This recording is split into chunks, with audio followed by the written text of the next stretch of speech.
बघा, महायुती एक मिनिट, महायुती ही गेल्या वेळेला एकत्र होती, मात्र त्यांनी एकमेकाच्या लोकांवरती धाडी टाकून पैसे पकडून दिलेले आहेत. त्याच्यामुळे ते एकत्रित राहणं म्हणजे काय हा प्रश्न त्यांना पहिला विचारा.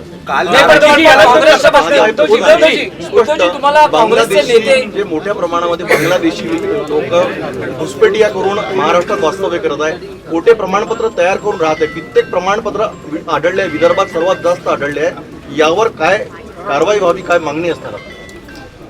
पहिले हे बांगलादेशी महाराष्ट्रापर्यंत पोहोचायला सीमा कोणाच्या हातात आहेत? केंद्राच्या हातात आहेत. केंद्रीय गृहमंत्री कोणाचे आहेत?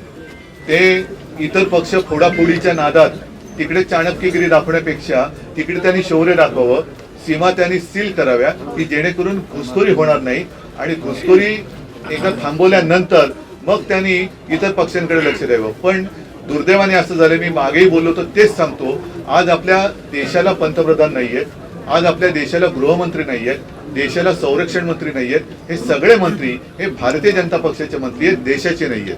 कारण त्यांना देशापेक्षा त्यांच्या पक्षाबद्दल जास्त आस्था आणि प्रेम आहे. ते देशाचं रक्षण करण्यापेक्षा भारतीय जनता पक्ष आणि भारतीय जनता पक्षात येणाऱ्या भ्रष्टाचारांचं रक्षण करण्यात जास्त